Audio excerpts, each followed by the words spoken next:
Greetings. Welcome to the Dragon Con Urban Fantasy Track discussion for Supernatural Rewind Season 7. We're very glad to be discussing this. We're glad to be, at least from my perspective, which I will discuss in just a moment. But we want to welcome everyone who is watching live. Those of you who are signed in and will comment, we appreciate that. But the first thing I want to do is get started with my wonderful panelists introducing themselves. And Kristen, we'll begin with you. Okay. Hi, everyone. My name is Kristen Jackson. I'm a graphic designer. I'm currently working mostly in film. I've been a fan of Supernatural since the very beginning, and I'm really looking forward to discussing the season 7 with everyone. Wonderful. Great. And this is Sweet Boy. Say hi. Oh, yeah, that's right. Yes, we've got a cat. It's got to have a cat. Have a flurkin down here. Yes. Yeah. I can't beat the flurkin, but I am Rachel Graves, and I'm an urban fantasy author, and I'm a huge Supernatural fan. I even got out my Supernatural oil slick water bottle for that rare swag. This is one of my favorite seasons, believe it or not. So I'm excited to talk about it because I think there's, and I used this pun today. I'm sorry, Carol, I'll use it again. A lot of meat to chew on here.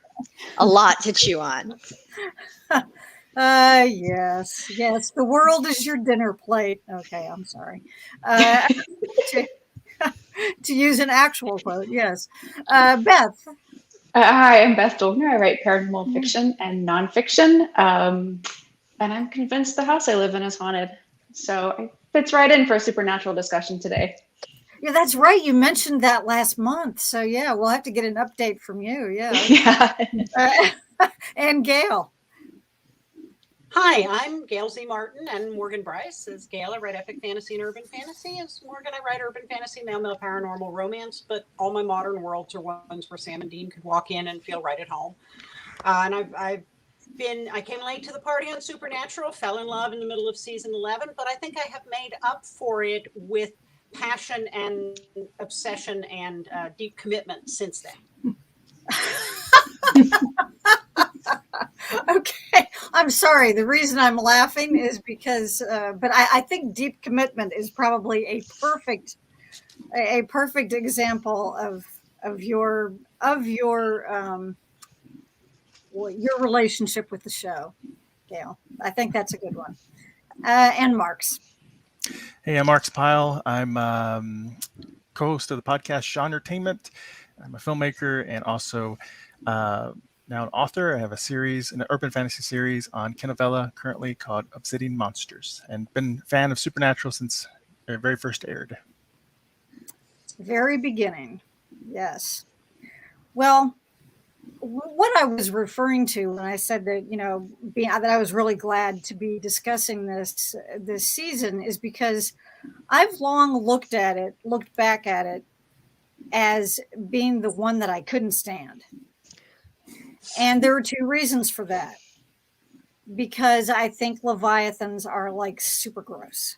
I mean, they are to me, they're just awful. And I didn't like them. And then of course, Bobby, we lose Bobby, at least for mostly we lose Bobby. We do see him again later in the series, but and so those two things always stuck in my mind as being, these are, this was such an awful, terrible season.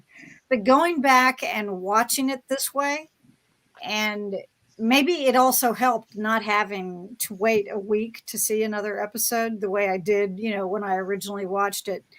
But I was very glad that I got to get a different appreciation of it. So I'm looking forward to our discussion as well. But I do want to start with my first question being the one that I typically ask, was that what were some of your favorite episodes? Was there one in particular or any in particular that you thought you could have we could have done without. We didn't necessarily have to have that episode in this season. You just didn't care for it for whatever reason. And was there something that you found particularly frightening, or, well, let's face it, Leviathans equal gross. So, were there things that were a little too over the top for you? And Kristen, we'll start with you first. Okay. For favorite episodes, it would be the one with Charlie, girl with the Dungeons and Dragons tattoo. Yeah. When she's dancing in the elevator, that's just the best moment. I could watch that over and over. That is such a fun moment and so unsupernatural.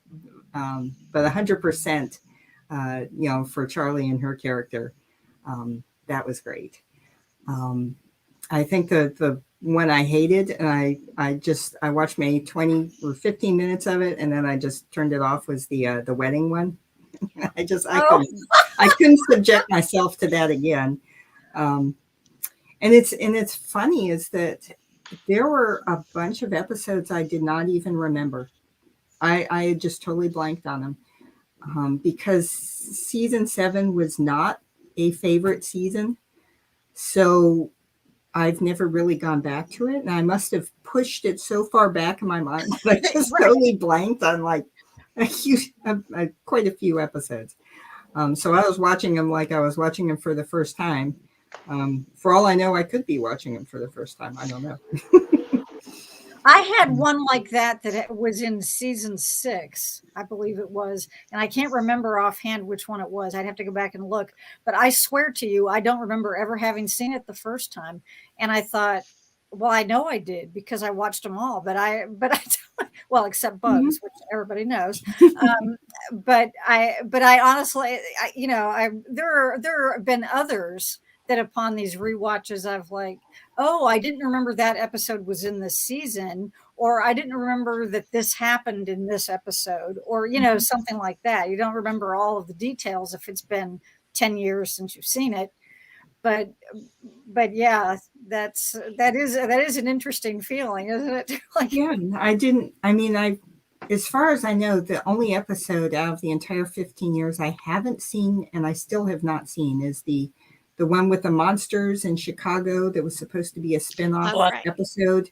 Oh, yeah, the backdoor pilot. I'm sure I watched these, but it's just a combination of been so long, and that my heart was broken when Cass walked into the lake and disappeared.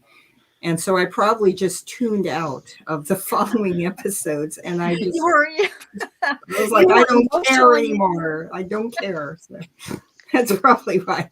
You'd had too much. Okay. I had too much, and I was like done. So I was only watching half-heartedly. Like, was it a grudge watching or revenge? Oh, well, either way. I was hate watching. Rachel, what about you? You said this was one of your favorite seasons, so was. I love Bobby. I think he's a great character, and I really feel he shined in this season more than he did in others. And so one of my favorite episodes was Of Grave Importance.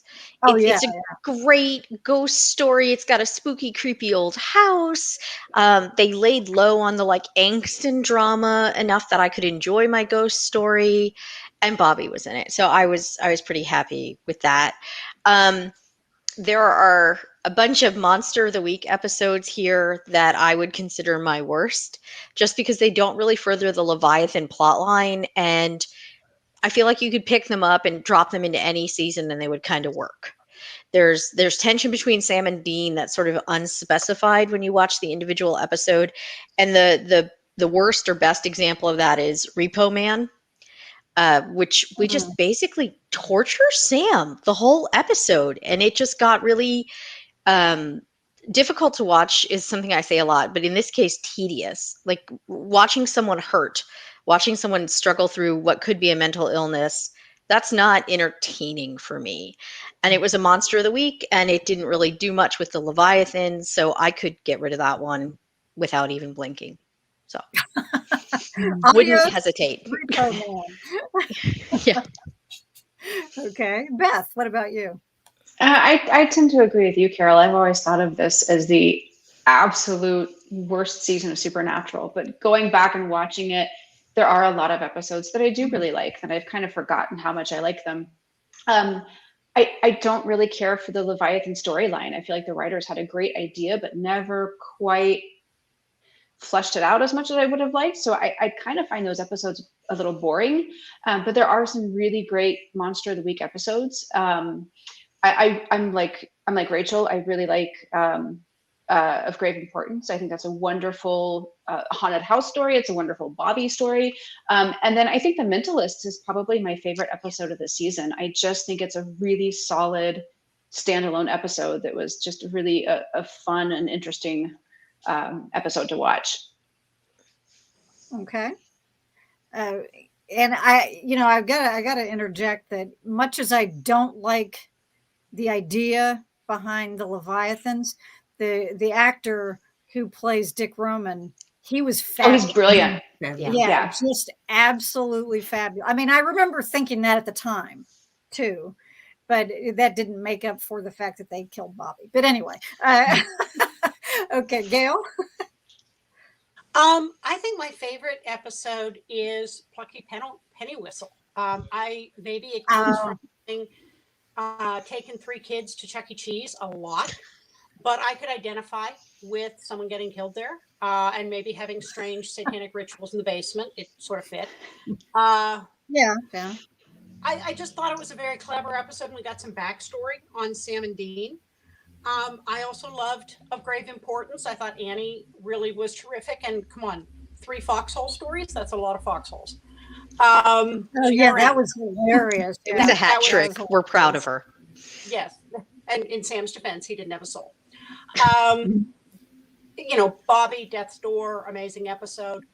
I actually was surprised when I watched Repo Man that I liked it better than I remembered liking it. And it is one of the more brutal Monster of the Weeks. Sometimes the Monster of the Weeks aren't that bad, and this one was, but I thought it was well done, and I thought it had an interesting twist. I had forgotten that the guy, right. I'd forgotten the twist in the story. Now, my least favorite is, of course, season 7, Time for a Wedding, because of the non-con, and it's, poor Sam loses, bodily agency yet again. And I thought that when we first met Becky and at the Supernatural convention and at the musical, they were laughing with the fandom. I've always thought this episode was laughing at the fandom, particularly the female fans, and coming at it very negatively. Mm-hmm. And so definitely my least favorite. But let me point out that the demon who sold Becky her contract is Leslie Odom Jr., who played Aaron Burr in the movie version of Hamilton. So he went on to bigger and better things after being a demon.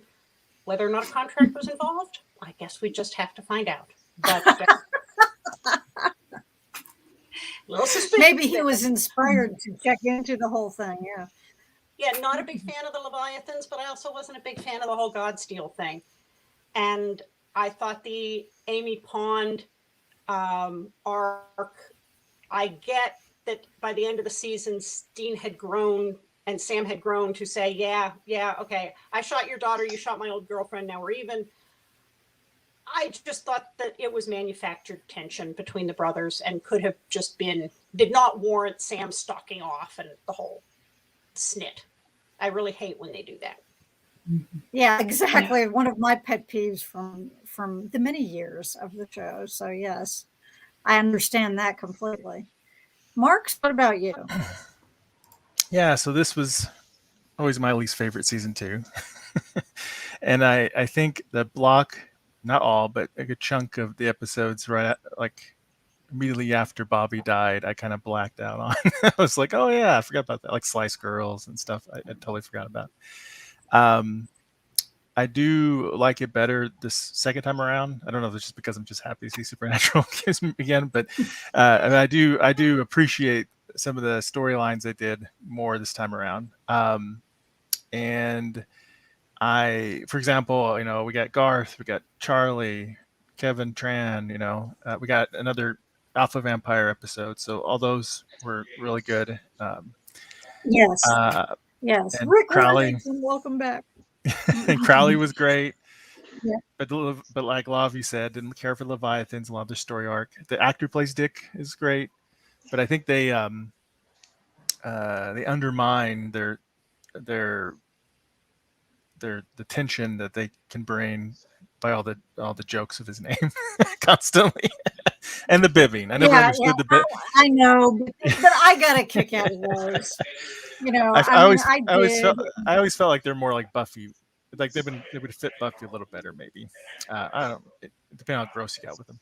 But anyway, my favorite episodes: Girl with the Dungeon Dragons tattoo is great. Great introduction, Charlie. I think even though I hated they killed Bobby, I did think Death's Door was a good episode for Bobby, and also Grave Importance was a great episode for him. Right. And like a lot of you, I didn't like Time for a Wedding and all. The only thing I liked was that it introduced Garth. So I liked Party on Garth more because we got more Garth without the other creepy stuff or weird stuff going on. So those are some of my favorites and least favorites. Like Slice Girls, there's a few episodes in there that aren't necessarily bad, but they didn't really add a lot to it. And so. And talking about Garth, and we will get onto some of the other characters later on, but the cool thing about Garth, now we're on keep losing people. Are you guys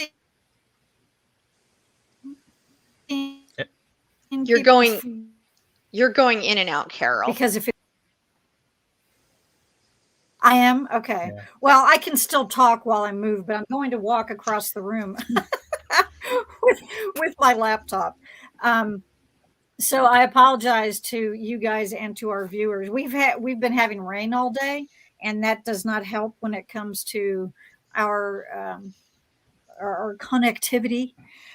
So I don't want it to, be too distracting. But one of the things that amazed me, and I found this out when I was checking on this prior to Dragon Con this year, was that I was surprised to learn how few episodes. Garth is actually only in 7 episodes of the whole series. Wow. And for someone who had such an impact on the stories. I'm sorry, I'm probably not on the screen while I'm bending over here. He just had such a major impact for somebody who was only there 7 times. Other than Bobby talking to him on the phone once last season and Weekend at Bobby's. We discussed that briefly last month. But yeah, he's he's definitely a different character, and what can we say? One of the only ones who makes it all the way to the end, right? And who is happy, arguably.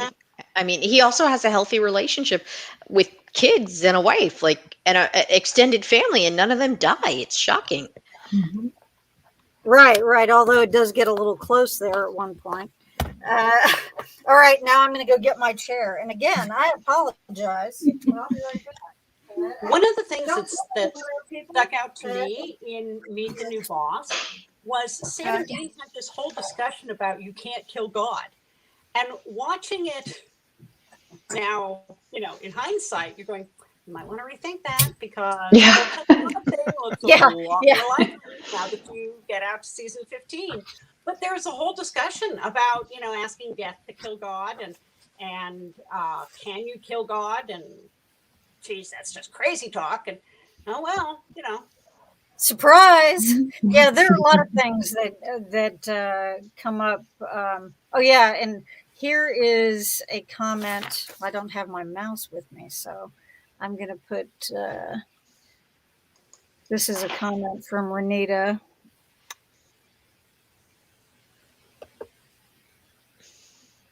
The reading is fundamental, which introduced Kevin. Yeah, that was a good. I agree. Not to mention that it was also just a great series or episode title. Now, the next thing that I wanted to talk about was about guilt in this season and the way that it seems to me the two brothers process it differently. That we have Sam is out jogging and, being more careful about what he eats. And a side note on that is that when the two Leviathans are pretending to be Sam and Dean, and he's complaining about Sam's diet to the other guy, that was pretty funny. Um, but when Dean asks him about it, he says, "Well, you know, I just don't really feel guilty about anything anymore. He's like, ever since I came back from hell and, got my soul back and all of that." And he just seems to be, he's in a different headspace. Whereas we have Dean, who seems to continue to feel guilty about just about everything. And he even makes the comment at the end of the 5th episode, the Shut Up, Dr. Phil, the one with James Marsters and Charisma Carpenter. He's when they're this is a discussion between Sam and Dean, and one of the last things that Dean says in that episode is he says, "There's always something eating at me. It's who I am. Something happens, I feel responsible."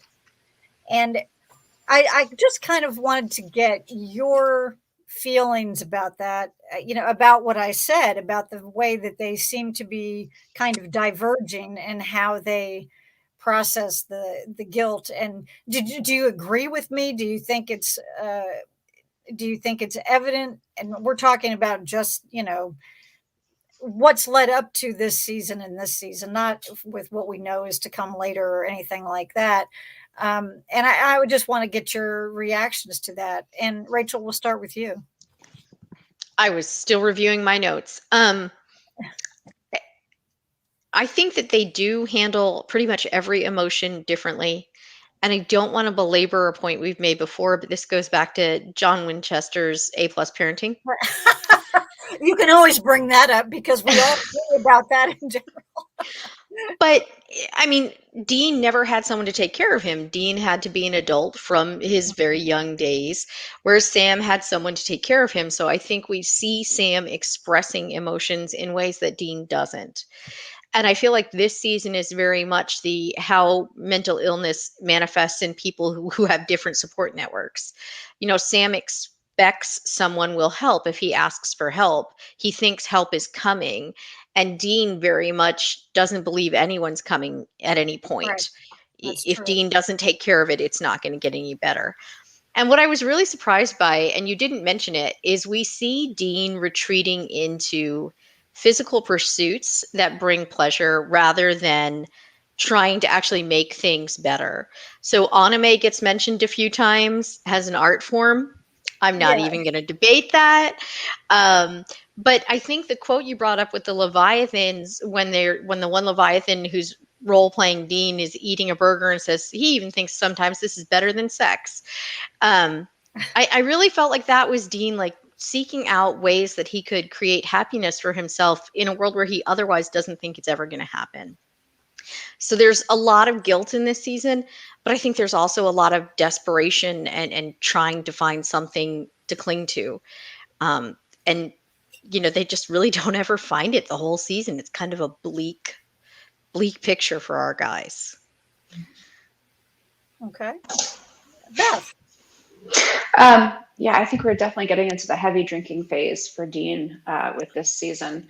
And it's not surprising because, I mean, he does, I think, feel responsible for saving the world and saving people, but especially for Sam. And every time you hear him say to Sam, like, well, I have to realize that you're an adult now and you can take care of yourself and you're capable, something always happens to Sam.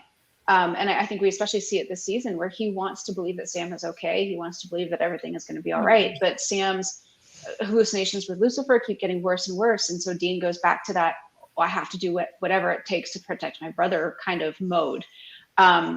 So yeah, I think he carries a lot of guilt that he doesn't have to because he feels so responsible for people. And as for Sam, I get it. I think if I spent time in hell and was tortured like that if I came back to Earth, I'd be like, okay, I am absolved of everything I ever did because I have paid I have done my punishment. So I can totally understand why he would come back and kind of feel like he was getting a fresh start and that his slate had been wiped clean. Okay. Gail.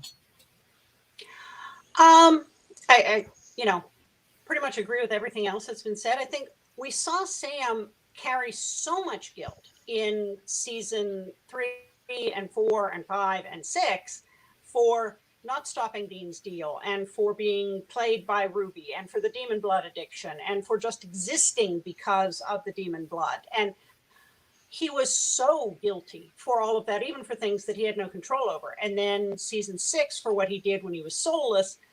And so I agree, right now he kind of feels that debt's been paid, because he's got his soul back, he's tried to make restitution, and he did his stint in hell.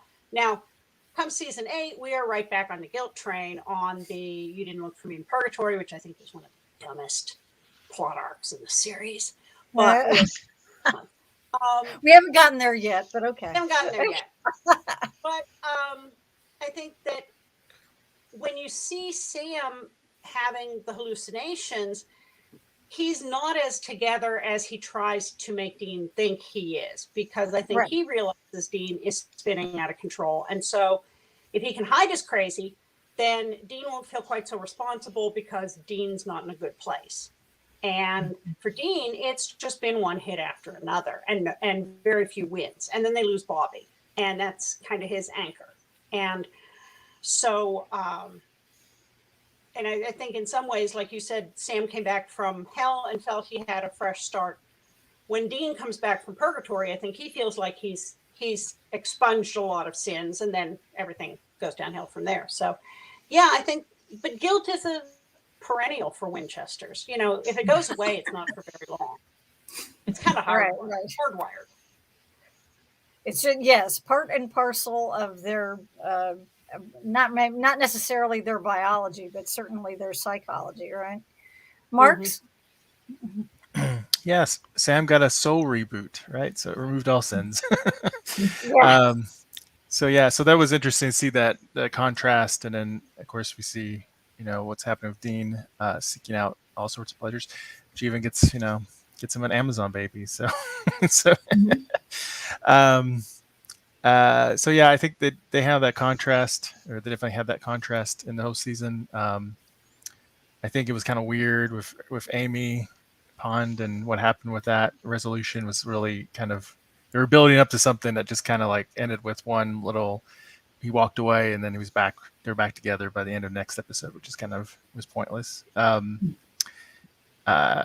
So they were a little uneven on that, but it was interesting to see that contrast, and it was really dark. This whole season was really dark for everybody, but especially Dean, with losing Bobby, and they just lost. It looked like they were going to lose everything, and the Leviathans were unstoppable. So it was interesting journey they went on there. Yeah, and the what you said about with Bobby,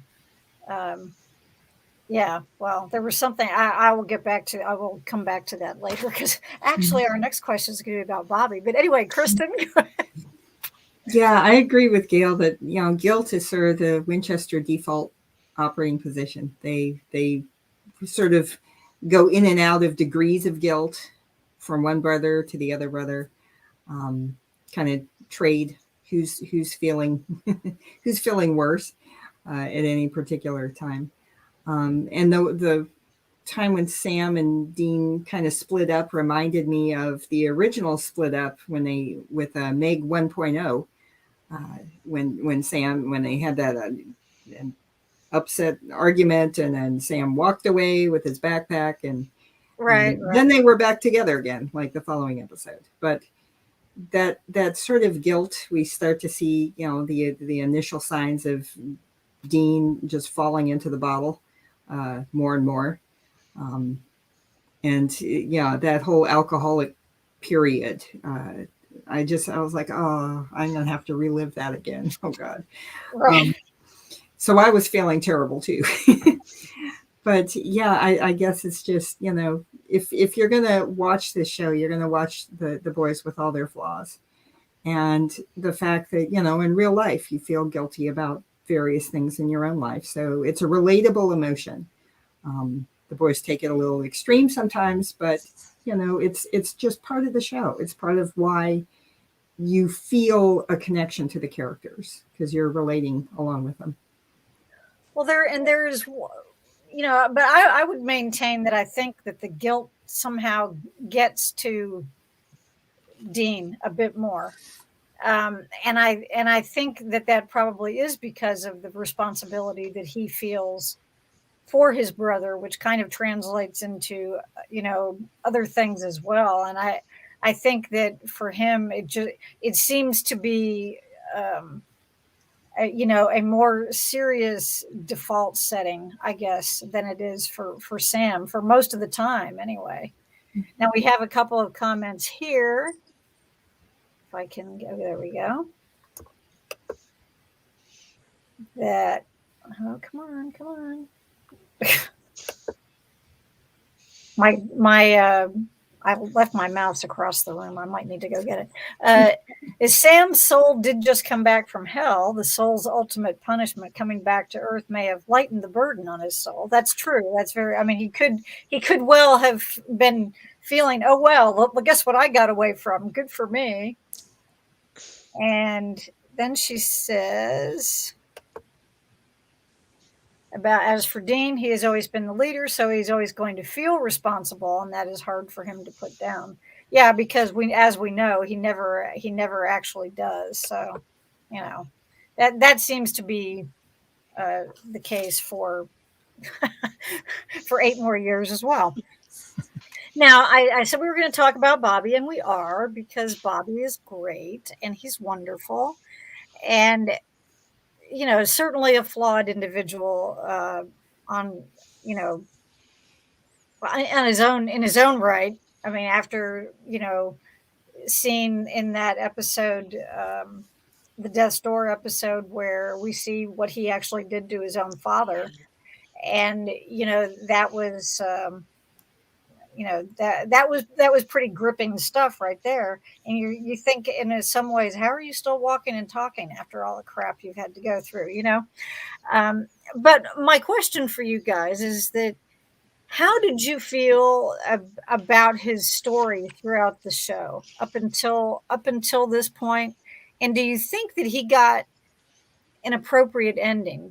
I mean, we know there's more. We're going to see him again later in various guises, but I mean, for the role that he played up to this point, he doesn't really get to do that in the same way anymore. But do you think he got an ending that he deserved? And how what are your feelings about all that? Beth, we'll start with you. I'm going to say yes and no. Okay. Yes, I think it was the ending he deserved, in the sense that he went out helping Sam and Dean, who he truly considered his adopted sons. And I think if he was going to choose how he was going to die, that's how he would want to go, that he would want to go helping the two people he loved the most. At the same time, though, yeah, I feel like maybe it could have been a little more of a, I don't know, like a little more of a glorious death or something for him.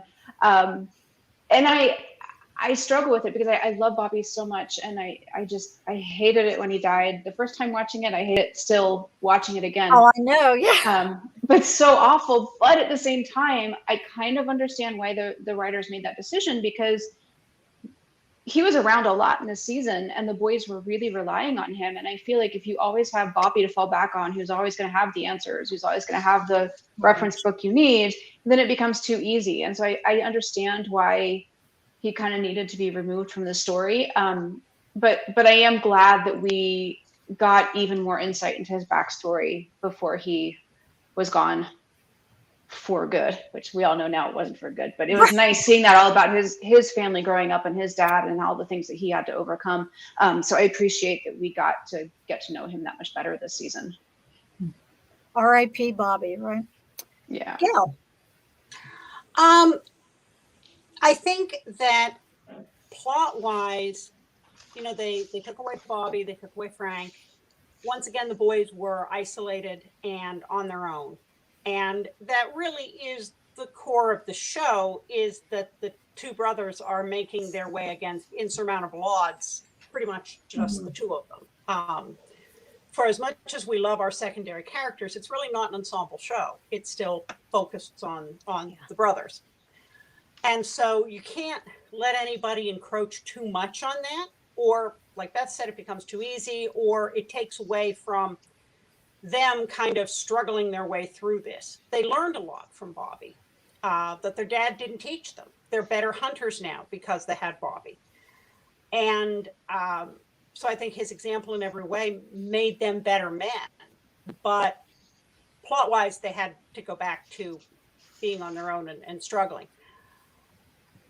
It's hard to tell what would have been a better way to take Bobby out. He went out with his boots on. He went out in a blaze of glory, sort of. He went out helping the boys. It was an honorable death. If we had to lose him, there are a lot worse ways. Mm-hmm. He didn't get eaten. You know, it's a lot. That's right. The Leviathans didn't get him yet. Yeah. So I think it was about the best kind of death anybody gets in Supernatural. But I was very happy to see him come back in various ways because he was a great character, and it was just wonderful to have him back. Yeah. Marx. So I didn't like in the way they killed him. Because I don't like that villain. I like that actor quite a bit. Don't get me wrong. Yeah, he's a good villain. My wife watches General Hospital all the time. He's on there, and he's great on there too. So he's got a lot of charisma. But I just didn't like. I don't know. Just getting shot in the head was just so kind of you know. To be fair, though, except for I was trying to think about it, and really, except for Elle and Joe going out in a blaze of glory, like. Nobody's death's really been very. I mean, Rufus's death was pretty like, oh, that's kind of just random and just happened and it was over, you know. But so I didn't like the death as much or how it was done. But Death's Door was very good. It was a great spotlight on his character. And the other episode, what was it? Grave Importance was great also for him. So I think. So I didn't like how they killed him.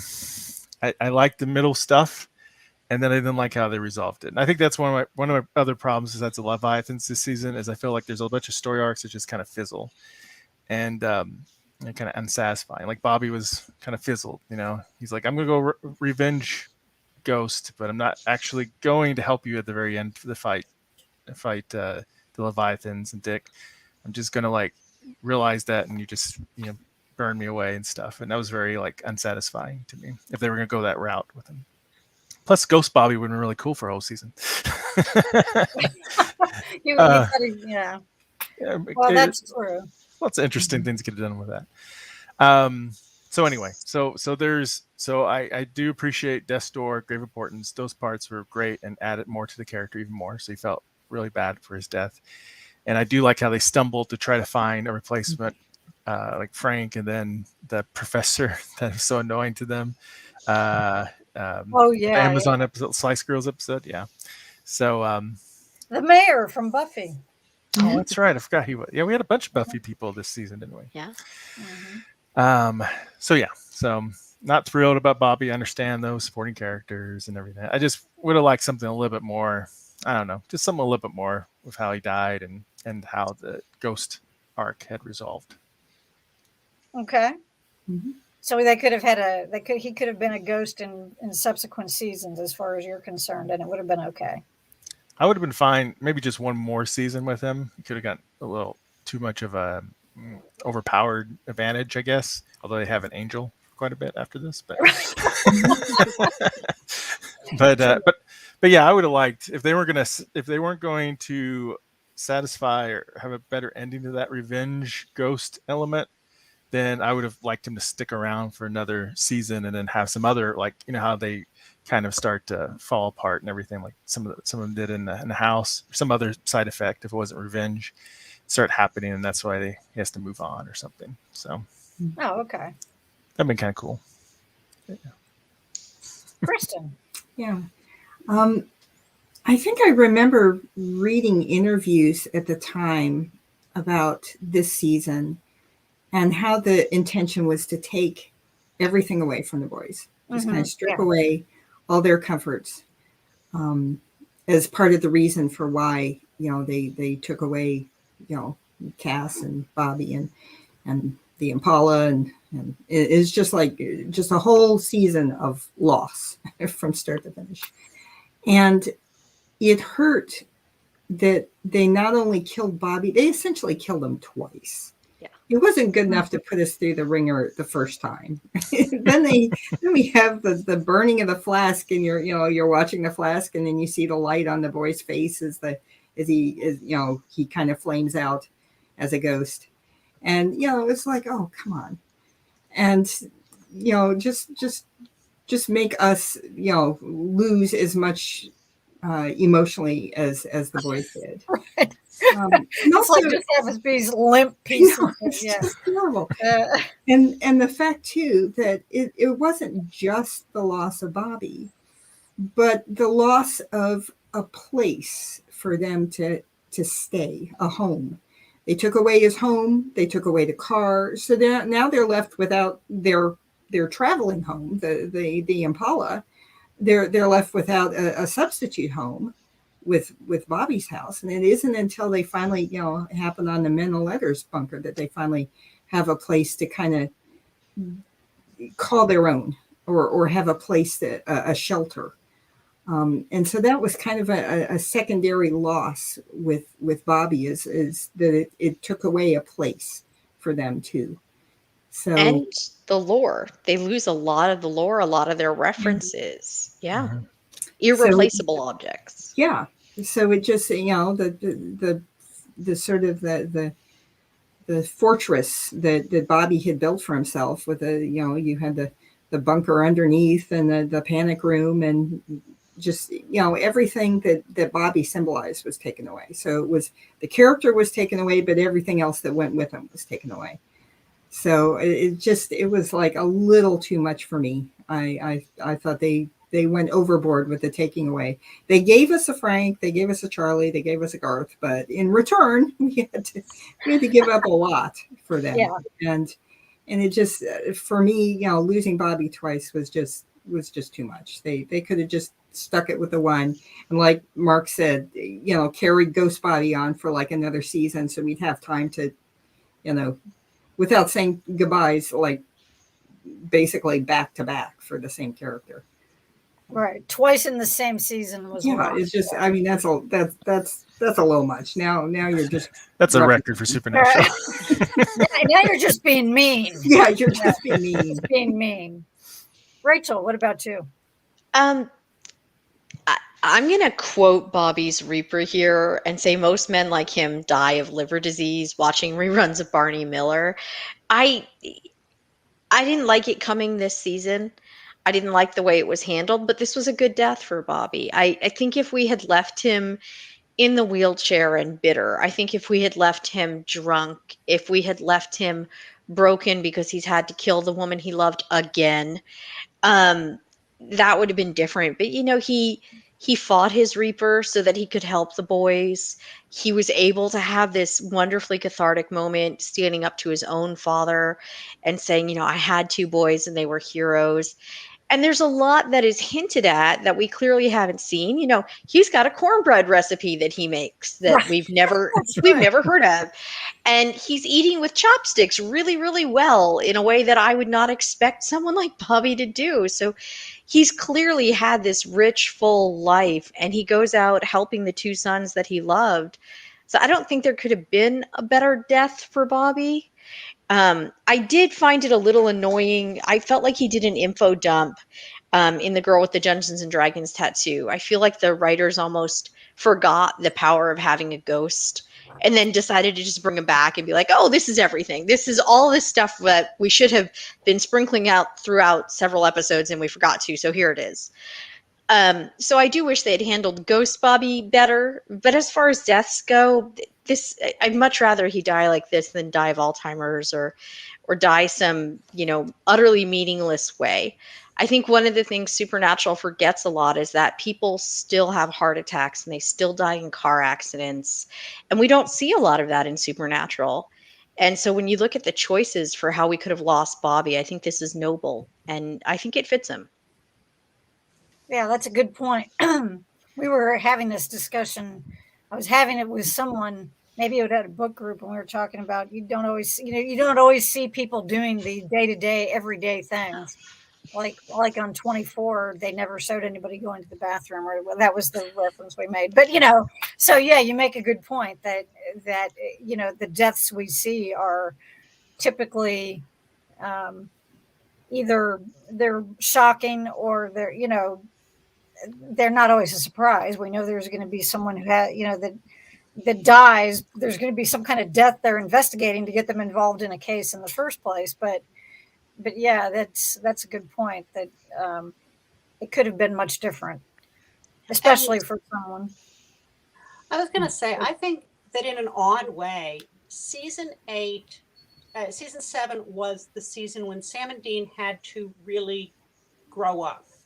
Mm-hmm. In the first seasons, their dad was somewhere out there. They believed he was there, in the first season. And then we got Bobby, and we got Frank, and we got Samuel. And so there were older authority figures. And everybody comes to a point in life, sometimes sooner, sometimes later, where you look around and go, oh, crap, I'm the adult in the room. There's nobody else. It's like, oops. Wait, you mean there isn't? Wait, where did all the parents? Oh, crap, they're all gone. It's me now. And it's just me, yeah. And some people are unfortunate enough to hit that younger, and some people get to be much older by the time that happens, but everybody hits it sooner or later. And now all of a sudden you're railing against your dad and your authority problems. Well, there's nobody left. You are the older person. And it makes you confront things and face up to things in a different way. And so I think that this was the season where they went from, was that last bit of going from boys to men, because after this season, there's no backup. They are each other's backup. There really isn't anybody else. And that's a life stage transition. And so I think that's what happens here in season 7. And part of the reason the season feels so uncomfortable, because that's never a comfortable transition. Right. And because they're also more aware of it. It's like that in one of the final scenes of the finale, which we'll talk about more length later, but when Crowley says to Sam, it looks as though that you are actually completely alone now. And, he says it almost with glee, but he's pointing it out. Such as Crowley often likes to do. But I did want to show this comment here, which, again, I apologize for that he went out helping the boys, and he went out swinging. And that's a good point too, that it wasn't something that just happened to him. He was actively involved in what was going on at the time. So at the time that it happened. Now, this season, we did get some really cool guest stars, and so, that was always a lot of fun.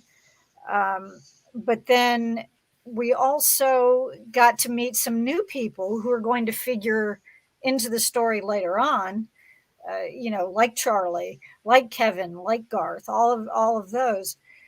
But I think that we also got to see a little bit more character development for some of the ones that become very substantial to the story, or very important to the story later on, and like Kaz, Crowley, even Lucifer to some extent. We get to see a little bit about how they go through some changes in this particular season from how things had been going up to this point. And if you can pick one of those characters and tell me whether you agree or disagree, and what did you see coming about in that character in this season that was maybe not necessarily growth in a direction you want, but it's also, but you get to see a little bit more about them. Gail, we'll begin with you. I didn't know what to make of Garth when we first met him. He's just sort of an odd duck, and that's before we get to meet Mr. Fizzles. Right. Oh, that was hilarious. Liar. Yeah. And then you read about the actor who plays DJ Qualls, and he modeled for Prada. I mean, and you're looking at Garth and you're going, Prada, really? Prada. So there's definitely some acting range there. But I think that one of the things about Garth is, even before he becomes a werewolf, he's so well adjusted. He's maybe the only well-adjusted person on Supernatural. That's true. Yeah. You know, there's an episode in the next season where Dean says, well, why didn't the curse stick to you? And he said, well, I don't carry grudges. I just let that stuff go. And so here we have a guy who's a good hunter, but he isn't heavily motivated by vengeance. He's not self-destructive. He can form positive human relationships. And that's a really interesting counterpoint to everything we've seen in hunters up to this point. So watching Garth, and I'm not sure that Garth changed as much as we learned more about Garth as we went on, but even handling getting turned into a werewolf, he manages to do it with a degree of grace and self-acceptance. And that's so foreign to Winchester. Right. Yeah, they're like, what? How can you be okay with this? Yeah. And so in that way, I think he was a wonderful counterpoint, and in some ways, kind of as much as Dean and Sam kind of poked fun at him because he wasn't, the big, strong, burly guy, I think there was a lot they could and maybe did learn from him along the way, because they didn't get very many positive role models. True. And they're in the beginning of the beginning of the episode. I guess it's the Party on Garth one in this season where when he first shows up and Sam doesn't know what to make of him, and because he didn't really know him from the other, the previous episode that he, when we first were introduced to him, and Dean says, well, he'll grow on you. And then at the end of that episode, he's telling, Sam says to Dean as Garth walking off, he's like, yeah, you're right, he is kind of growing on me. So yeah, he's a likable guy, and this was so quick question about Garth. Have we ever seen anybody else give Sam and Dean hugs like that? Cass Probably does. not. With the Cupid, the Cupid gave a good hug. that was about it. Yeah, that's a good point. But yeah, I like this comment about the fact that he's happy. Yeah, and that he does seem to be accepting of himself, and that's certainly a great way to be. Marx, what about you? Yeah, I don't know. Garth might be the true hero of this whole series now. So I think it wasn't positive, but for him. But Cass's journey was interesting to watch, at least, because he went over the place between going dark last season and then trying to make up for it this season, dying, coming back with amnesia, and everything else. So I like how he's always like, this is the second time we've seen sort of like a hippie version of the character. Yeah. So it allows him to do a little comedy too. Misha Collins do a little comedy also with the character, and so I think it was a good season for him overall, showing a bunch of different ranges of Castiel. So yeah, it wasn't fun for him, but it was good. Right. He does go from extremes to a whole bunch of extremes. Yeah. And that whole board game obsession, I was thinking about that earlier today. Yeah, and I remember thinking about it, and I think it was in the finale when I was watching that and wondering, in terms of the board games, because it was very specific that he was choosing. Well, except for Twister not being a board game, but I mean, he liked those. He liked those games, and I don't know if it's because it gives you kind of a feeling of it's kind of a feeling of both predictability and yet a modicum of control at the same time, and just was kind of comforting. I don't know, but I've been wondering about that. So if anybody has any thoughts about Kaz and the board games, please speak up. Kristen, what about you? I guess I was going to say Crowley, because I really like how they were cementing more of the eventual frenemies approach to the character.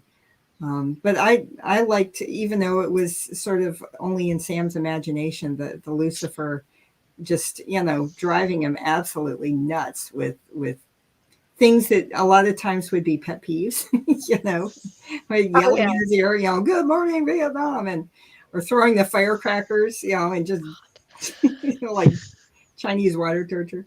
I mean, he was just fun. He was fun to watch, even though, poor Sam. I mean, that would just all the time, 24 hours a day in his head. But just that conversation he was having, and when he finally he looked at me, he talked to me, right. And then at that point you kind of wonder, is he really there? Because that seems like a little bit self-aware for a figment of Sam's imagination. So right, yeah, I always kind of wondered, was he maybe really a little piece of him that was doing that there? Yeah, because he does actually help. Yeah. In the episode where Sam said, I mean, he does, he tells Sam, well, look at this. And, that so kind was of it Sam just kind of like his self, his unconscious self pointing things out to him through Lucifer as kind of the figure that was doing that, or the agency that was doing that? Or was that actually a little piece of Lucifer that was kind of tagged along for the ride and was stuck in his head? So, yeah, but I loved all the scenes. Mark Pellegrino is just absolutely delightful to watch. So yes. even if poor Sam, I so sorry for Sam, but your torture was very fun. It was enjoyable on some level for those of us watching. Yes. Only a smidgen. Yeah. I've got to say that I felt for Sam with the whole Stairway to Heaven thing when Sam says that Lucifer's been singing it, and Dean says, well, that's not so bad, and Sam says, well, not 50 times in a row. When I was in grad school, the neighbors across the hall got an electric guitar, and they were trying to learn to play Stairway to Heaven, and they never passed the first 8 bars in the entire year. So Sam, I feel for you, because Stairway to Heaven never quite was the same for me after that. Mm-hmm. Yeah, that's true. That would ruin it, because it's terrible when they do it for something that's as iconic as that. So mm-hmm. I want to tag on to what Gail said about Mr. Fizzles. Did you see that he had Mr. Fizzles as himself in the credits? Oh, really? Yeah, he had the credits. I'm trying to remember if I saw. I don't think I noticed that. No, I'll have to remember to check that out the next time I watch that. But yeah, he was Garth was pretty good in that. At coming through when it came to the interpersonal stuff with people, which when it comes down to it is a pretty important part of their job anyway. And they don't always see it that way, but it is. Rachel.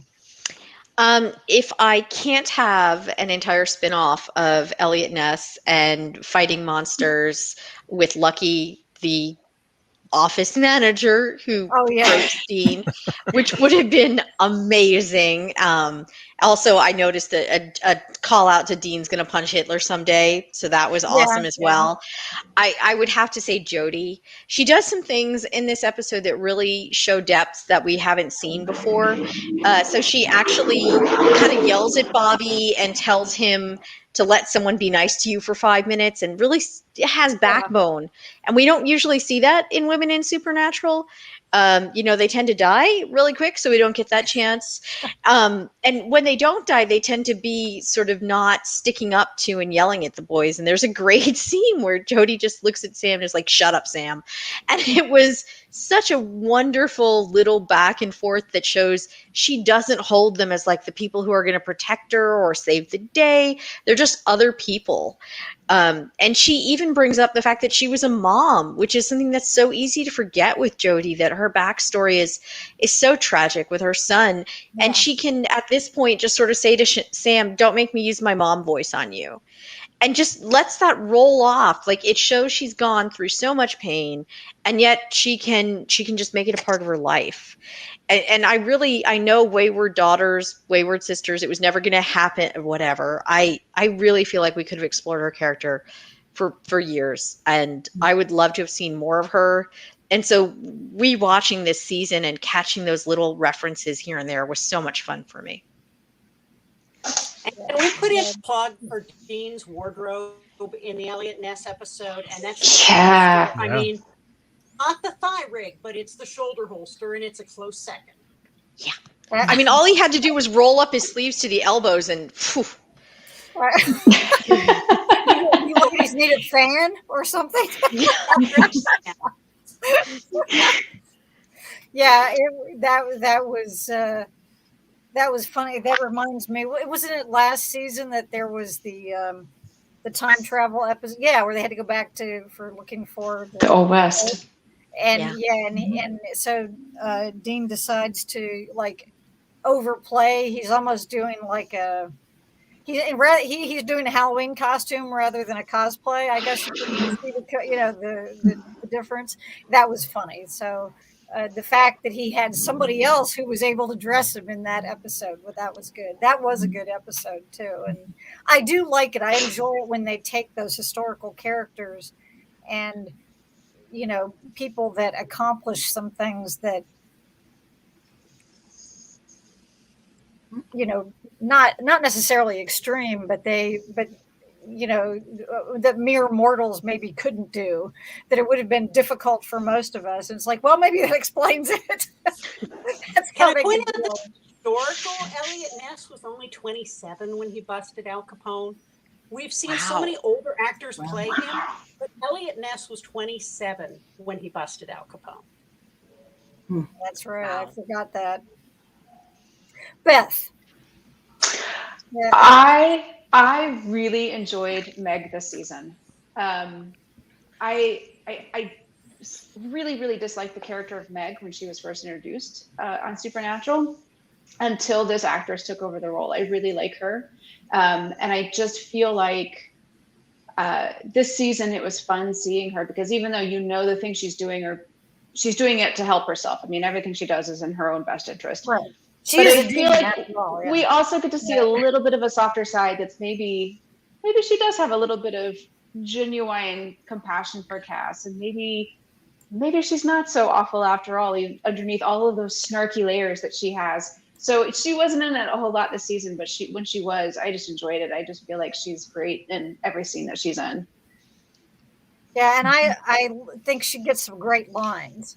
And she does. When I was reading back through my notes earlier today, and I, just some of the stuff she comes up with, and she referred to Kaz as what she was like, "I'm putting my money on the little tree topper," or "I'm betting on the little tree." I mean, just things like that, and it's just a lot of fun as a viewer to catch those things, and she could have walked out in the hospital and just left him there, but then she goes and signs on as a nurse to keep an eye on him. So that to me says that there was something real in their relationship, that she really did feel sympathy for him, for Cass. And she's talking to one of the guys on the phone, and they said, well, is something about, they were asking something medically, and she's like, well, I'm not a nurse, remember, I just play one on TV. That was great. I mean, anytime that they make those kinds of meta references, they just always crack me up. Now, in episode 9, Bobby tells Sam that this is an episode where they had he had discussions with both guys. This is before, obviously, before he dies, just before. And he tells Sam that he and Dean spend most of their time worrying about each other. And when you think about it, it seems to me that in many ways that statement kind of sums up a major characteristic of the show in general. That's what they do. That's, they're doing a lot of other stuff, but they're always worried about each other and how are they going to be, and how are things going to turn out. And do you think that it was as important of a characteristic or an aspect of the show this particular season that did they seem to be doing that, or did they seem to have a few that was not always their major consideration? And Marx, it's your turn to go first. Yeah, I think they were pretty worried about each other and making decisions based on that. Dean killing Amy because he didn't think, because Sam couldn't kill her, and then he didn't want to tell Sam because he knew that Sam would not, like that. But then it made him feel extremely guilty, and only pushed him further into drinking. Sam having Lucifer hallucinations and not wanting to tell Dean because he knew Dean was, having a hard time, but didn't want to, add on to that, So yeah, there's a lot of that going on in this season and the overall show, right? So I think Bobby's right about that. Yeah. Yeah, I just thought when I heard him, or when he said that in the episode, and I thought, well, remember last right. season he got mad at him because the episode was more focused on him and he was having problems, and Sam kept calling, or Dean kept calling and complaining about Sam, and he's found like, you guys, I'm not here just to do everything for you. I got a life too, and you guys are always all this drama between you two. Right, right, yeah, yeah. That's poor Bobby. I know exactly what the scene you're referring to, though. Kristen, what are your thoughts? Wasn't there a line in the episode with the witches about you guys need couples counseling or something? Oh, yeah. Yeah. Yeah, that's kind of the whole show, is they care a lot about each other, and they try to protect each other from things that each thinks the other wouldn't be able to handle. Whether it's the, carrying around the ghost of Bobby in the flask, or, not letting Sam know about the fact that he killed a former girlfriend of his that he felt protective of, who hadn't done anything wrong. And they never really, sidetracked. They never really resolved the kid Kitsune who vowed vengeance on Dean. Maybe that'll be for a Garth took care of him. Mr. Fizzles gave him therapy, and he's all good now. That's right. Yeah. But yeah, I guess Bobby is right that they are focused very much and sometimes overly so on protecting each other from things that may or may not be truly in their best interest to be protected from. Okay, Rachel. I think that's definitely true. And I really struck me when I was watching Defending Your Life, where Sam thinks that he can defend Dean and save Dean, and he really can't. And this is the one where Dean's literally put on trial, and Sam says he's going to act as his attorney. And it really was that magnifying glass on this terrible dynamic where neither of them reach out to other people for help. Neither of them seek support outside of each other. And it just all sort of blows up in their face, but they somehow manage to make it through. And isn't that the entire show? More or less, yes. Yes. Beth. I actually thought it was really interesting at the beginning of the season when Dean and Bobby were talking, and Dean said, well, if Sam says he's fine, then he's fine. Where, instead of worrying about him, I think Dean was a little bit in denial because he just so wanted to get back to normal, whatever normal is for them. And of course, Sam overheard that. And I think that was really what drove Sam to hide all of the hallucinations that he was having and how much he was really suffering. And so I do think that for the most part, they're always looking out for each other a little too much, because if Sam had been honest about what was going on and not been trying to hide the truth from Dean to make him happy, then things possibly could have gotten resolved for him a lot faster, or at least he would have had that support as he was going through everything. So yeah, I think it really is a theme of every season, and it sometimes is really to their detriment. Yeah. Yeah, and things that happened this season that were a good example of it being to their detriment. Gail. Well, I mean, Zachariah did say that they were neurotically codependent on each other, and that Right. does run the whole way through the show.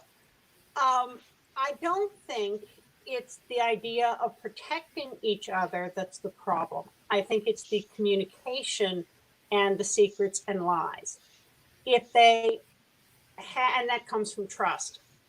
But I think that if they didn't keep secrets and lie to each other, the protecting would not end up in some of the bad places that it does, because people are making assumptions on behalf of somebody else instead of asking. I think that anybody who has ever been in a isolated or in an isolated situation where you only had one person to depend on. So, if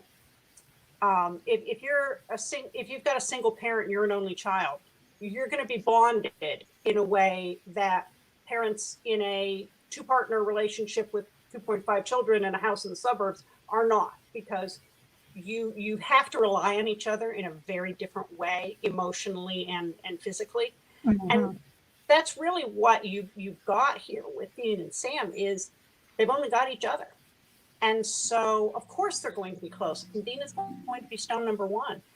I don't think that the protecting each other is the issue. I think it's the honesty and the trust and having the communication skills, and really who is going to model that for them, to sit down and talk about it. Because you could cut entire seasons short if they just sat down and talked about it. That's true. You could skip half of season 8 or do something more interesting with it. Yeah. Well, and I think you could also make the argument, though, and I guess this is kind of what I was thinking of too when I posed the question, is that when Sam doesn't tell Dean right away about how bad things have gotten for him, and Dean doesn't want to tell Sam about what he'd done, obviously, because right then when Sam said, "Well, thank you for trusting me," and Dean's like, "Yeah, sure," and then he kind of, let's avoid that whole conversation part. It seems to me that at that point they also are worried about what the other person thinks is going to affect themselves. It's not so much that they're worried about, like, in other words, Dean, I think that, Dean worries about, well, how is Sam going to see him? Not how is it going to make Sam feel? Now, I'm not saying he doesn't worry about that. It just seems to me as though there was another layer to it. And kind of with Sam is the same way. It's like, well, I'm supposed to be okay. And, how is he going to think that I'm nuts if I do, if I tell him what I'm really going through and all of that. So it seemed to me as though there was a bit of a different layer to it, I guess, at that point in this particular season. Now, that's not to say that they don't still care about what happens to the other person, because that's always their main concern. Well, is that going to kill is that going to kill my brother or not? Seems to be their main question. And hey, that's fine. We all should have somebody like that, right? Mm-hmm. Now, for our last question, which is appropriately about the season finale, that very last episode, did you find it satisfying? Did you feel as though it was a good wrap up to this season? and that it serves as a proper lead-in to the next one, without going into too many details. But anyway, what are your thoughts on the finale, Kristen? Yeah, I like the way they ended it because it had Cass and Sam and Dean all coordinating together to kind of fake out Dick Roman, who expected the first thing, but then not the stab in the back type of, because he was so, focused on the first attack and then gloating about it. And just for me, I would have preferred if they had just left it with, Cass and Dean vanishing without actually having, the follow up with Sam and Crowley. Yeah, if they had just closed it out right there, that would have, for me, been a little better of a cliffhanger than Crowley coming back and just kind of gloating over Sam. And as for the entire episode, yeah, I mean, they checked all the boxes. They had the magic weapon. They, weren't sure if it was going to work. They kind of planned it out. I felt bad that that baby got, it's just after sitting on the piano in the garage the entire time, now just boom, right through the secret core sign. I was like, oh, now Dean's going to have to go back and fix the car's bodywork again. Right. Well, the funny thing was when I saw that, that when Meg gets out of the car, I had forgotten that she was the one who that had done that. So I thought, oh, well, that's a nice surprise, for people who aren't expecting it, because it's like, who would have? Although the way that the car was being driven, we should have figured it wasn't Dean. But that to me, actually, that to see the car sort of running to the rescue like that was, for me, that was kind of like vicariously satisfying. Because if a car like that was coming after me, you would have scared the pee out of me because I know what was coming next. So yeah, that was kind of a grand re-entrance that I love that. Especially after being denied any sight of the Impala for like the majority of the season. I was like, okay, she got a starring role right at the very end. Yeah, there you go. Yeah, I mean, I like the way it kind of set up for the next season. But like I said, if they had just kind of cut it right there where everything just disappeared, I would have preferred to have it end at that point. Okay, that's an interesting idea. Rachel? I agree that seeing Baby in the finale made me feel a lot better about a lot of the shortcomings of this season. There was a lot of fun stuff to talk about here, but Baby not showing up in this season it was hard for me. Having said that, I don't keep track as I watch these seasons where I'm at. I sort of just let them play. And at the end of the finale, I was like, well, wait, that doesn't really wrap anything up. Like it felt very unfinished to me. And I didn't remember that Cass got pulled into purgatory with Dean. For some reason, I thought Dean was alone in purgatory until he had Benny. And I just felt like really lost. And I've seen it before and I was lost. So the first time must be so confusing for people. So I think I have to agree. I like Kristen's edit better. If they had just cut to where are Dean and Cass and not had Crowley sort of info dumping on us, I think that would have been a lot better. Yeah, or even if we'd had that part, but we didn't see where they were, because he didn't tell them where they were. Mm-hmm. Yeah. He pointed out, oh yeah, you're using a god weapon. And those have little advisories that go with them most of the time. Mm-hmm. And he said something to that effect, which they, being them, did not pay attention to, of course, or know about, is probably more like it. But even then, it would have been, it would have left a question, I think. Yeah. But I just like Crowley, so I can't. Don't we all? Yeah. Beth, what about you? I thought it was a fine episode. It wasn't certainly as flashy as some of the other season finales. And even though the Leviathans were planning on basically turning the entire human race into livestock, it was hard for me to feel invested in the threat this season. I just, like I said, for some reason, the storyline just bored me a little bit. but I really enjoy the teamwork aspect of this last episode, that everybody came together to make this happen. Even Baby, like you said, Kristen, like even Baby is there, like part of the team, you know, it's all hands on deck. I also really liked that moment when the girl is brought into the room where Kevin is, and he's talking to her, and he turns around, he goes, oh, I guess I've got to do it on my own.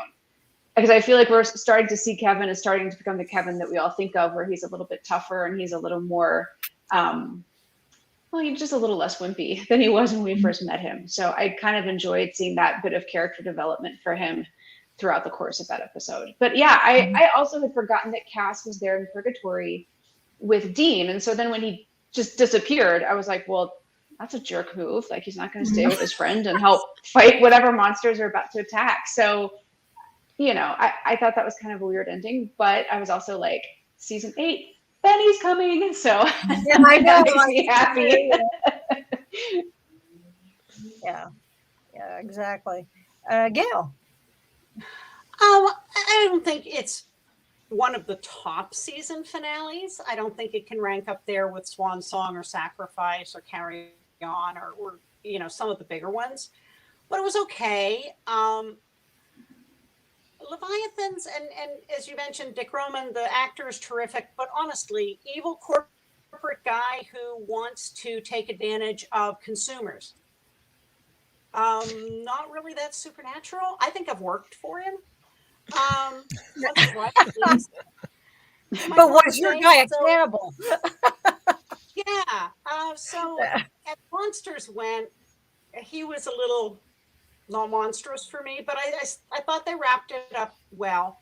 My biggest sticking point is that all the way through season 6 and season 7 is purgatory. The alphas, the Leviathans, sucking up the souls from purgatory, Eve, the mother of all. And then Sam and Dean disappear, killing a monster from purgatory. And I mean, Dean and Cass disappear, and Sam's like, well, he's certainly not in purgatory. I'm not even going to look there. And it's going, you know, I thought that was a big flaw going forward into the next season, is you at least look if you don't find him anywhere else, because purgatory. It's not like you've never heard of the place or know how to get there. So I thought that that was very weak writing on the part of the writing staff, and probably, along with Amelia, two of my biggest things I just am not ever going to get over. In addition to what? What was the other thing? Not looking in purgatory and Amelia are probably the two things I'm just never going to give the writers for. Okay. Well, we'll remember that. Marx. I mean, there were parts of it I enjoyed, like when they coming together, as was mentioned earlier, and the baby scene. But I didn't like how they resolved Bobby in the earlier part of that, and he wasn't part of the final battle. And I didn't, and I guess one of my disappointments with Leviathans is that it hinted to Lovecraft, and so you think Lovecraftian lore, and there's so much content there. Even if you don't use the public domain stuff, you still have a lot of influences, you know, and I just felt these Leviathans were nothing really like that. I mean, they're supposed to be scary, but besides maybe like when they were going to wake up in the hospital with them, besides that, there was never really any scary parts. Mostly real estate agents who are trying to eat you, right, and stuff like that. You know, there's just played up for a lot of laughs, which was fine on Buffy and even Angel. But this show, I don't know, for one episode, sure, but for like the big bad, it just seemed a little off. There was no tentacles, you know. You need those. I think you know, the way Misha had played the Leviathan at first, that would have been. I've been terrified of him. Yeah, that would have been. That had the threat. That had the crazy. That had the anger and the emotion and the whole. And then it was like, yes, a real estate agent. You know. Well, but keep in mind that at that point, Kaz had all of them inside, and you know, which was kind of a cool addition, I thought, when Meg pointed out that, well, you know, when Dick had replicated all these of himself as So I think it was Dean who said, so Dick made more dicks, but whatever. Sorry, whoever said they didn't like the play on the nag. I guess it was you, Mark. But anyway, I thought it was hysterical all the time. So, when she pointed out that, well, Cass should be able to tell who's the real one and who's not, because he knows what they really look like. He can see through that. So that I thought was kind of a cool addition. I think the reason that they grossed me out so much was the whole, just the cannibalistic aspect of it, because they were in human form when they would attack people, and they talked about eating people. They were in human form, and cannibalism is one of my no-nos. It's one of my, that's the stuff I don't. They're not eating other leviathans; they're eating humans. It's different. No, and what's Cannibalism. the whole? I know they are the leviathans. Just are want a lot of protein. That's all in your diet. So I have to say, I did not eat fast food for 3 years after this season. I literally, if you knew me for the 3 years after this season, I did not eat prepackaged food. I still don't eat high fructose corn syrup. I feel like there were some aspects of this that were just a little too close to everyday scary things. Right. Are there monsters in fast food? I've seen the pink slime videos. I worry. Yeah, don't ever eat turducken, no matter what. Right? Exactly. Never gonna happen. Well, and I forgot I was going to share this comment from Renita about Crowley. Well, it was can't trust my pad, but yeah, he was there to twist the knife in Sam and us. So yes, well, that's one of Crowley's. It's what he does. That's why we love Crowley. him. That's why we wish he had his own show. I loved whenever you pulled out the contract, let it roll out. That was great. Yes. That was hysterical, and you could tell he was killing time. He was just killing time, and the thing. And I was trying to remember. I was actually thinking about this when I was on my walk earlier today. I thought, the thing about Crowley is you never know, especially in these earlier seasons, which now we're getting to almost the halfway point, but you never knew for sure whether he was going to, which side was he going to come down on when it came, when push came to shove. And I thought to myself, well, I wonder if the first time I saw it, these many years ago, whether I thought to myself, oh, I wonder if he's going to, which way he's going to go, because as a rewatch, we already know. But when, before that, it's because he does that so well, because you really don't know. The funniest thing in that scene where he and Crowley are going over the super, super long contract is, he's down to like clause 327, and Dick says, no, wait a second, that contradicts what you said and so he had actually remembered. Dick was actually paying attention to the contract language. Right, exactly. Probably in a discrepancy. And I thought, okay, that alone was pretty funny. Yeah, it really was. And the fact that Dick Roman as a villain, I thought was great. I mean, I liked that the premise of what he was doing. And yes, Marx, I'm sorry, but the play on the name always cracked me up. And, just all of that.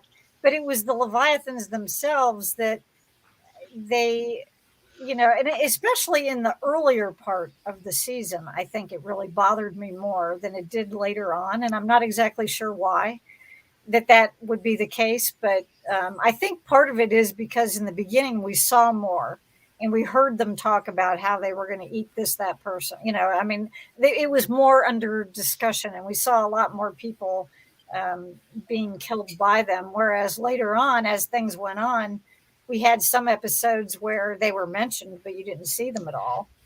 Well, Richard Roman, when you think about it, that's a comic book villain name.